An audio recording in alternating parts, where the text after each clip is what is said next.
Welcome to another edition of Beau Knows. So today we're going to talk about how your TMJ issue may be related to your neck pain and maybe some other things as well, because like we say all the time in here, everything's connected. So I like to play the role of a wizard every once in a while and get that little smirk out of people. So a lot of the people come in and will complain about neck pain, whether we think that's a cervical disc issue, just generalized neck pain, whatever it might be. And then a question we're always going to ask is, do you clench your teeth? Do you grind your teeth at night? And you always see people kind of, well, how'd you know that? Well, the reason being, you can see this awesome drawing. This is a very shapely person, right? Triangles and circles, very shapely, get it? So if we look at somebody and we look at the circle in the middle, this is what we're going to refer to as the zone of apposition. So that zone is kind of the floor of the zone would be our pelvic floor, which is literally a big bowl of muscles.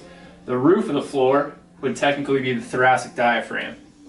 So if in an ideal setting, these two, the thoracic diaphragm and the pelvic floor, are parallel to one another and stacked very well, that zone of apposition is appropriate, and now I can create really good full circumferential pressure through my abdominal cavity, which then gives my spine, my core, and the rest of my body a very stable base to operate from. Now, how is this connected to neck pain, and then how's that connected to jaw pain? Well, a lot of the people that come in with neck pain are in your typical crap kind of anterior head carriage, a little bit upper cross syndrome, so cervical extensors are permanently on, deep neck flexors and even superficial flexors are long stretch and inhibited. The suboccipital muscles are put on tension. So our brain is extremely smart, and if we go back through the developmental cycle, we're always going to start to move with our eyes, our head, and our neck first. And obviously we're always going to protect the brain first, right? Literally think in this scenario, the brain's trying to save itself.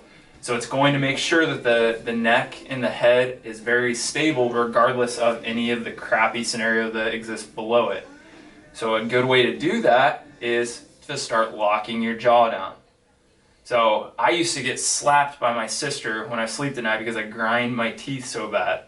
I had no clue obviously as a kid why I was doing that, but I had terrible apnea as an infant, was on a heart rate monitor, all this stuff. So I had a lot of breathing issues, lo and behold, you know, later years in school, it's kind of like you have these light bulb moments, you're like, oh my goodness.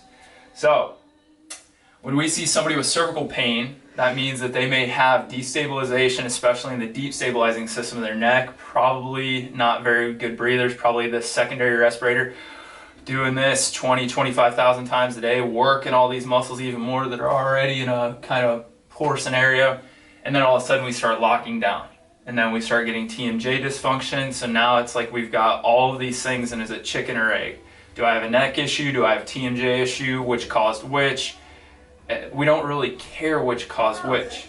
Sometimes we do, but we just want to fix this stuff overall. And if I went after just the neck, or just the jaw, or just the core, the deep stabilizing system, I think it'd be a little remiss, and I'd basically be missing something. So we're treating everything, but we're also not spending 3 hours with the patient, so we try to get smart. So the first thing we're going to do is remove negatives from the scenario. So we got to teach people what the proper position of, like, the resting position of the mouth is. So here's my tip of the day, very easy tip.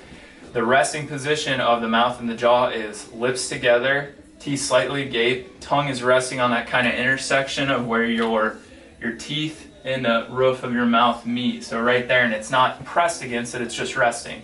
And I want to thank Dr. Brett Winchester for, that's the only question I ever got wrong on any of his tests in his advanced biomechanics class. So I'll never mess that up again. So everybody else out there, you're welcome. Thank you, Dr. Brett, for making sure I don't mess that up.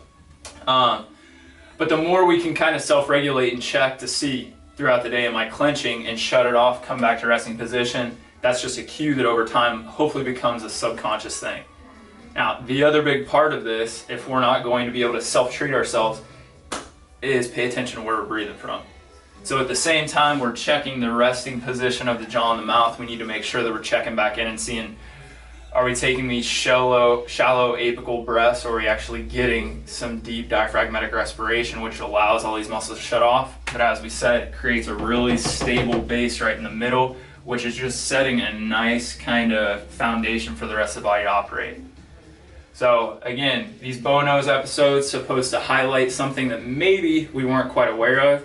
If you have any questions about anything, you have an idea for an upcoming episode, get a hold of me, drbeaubeard@gmail.com, on social media @drbeaubeard, or find us on chirofarm.com.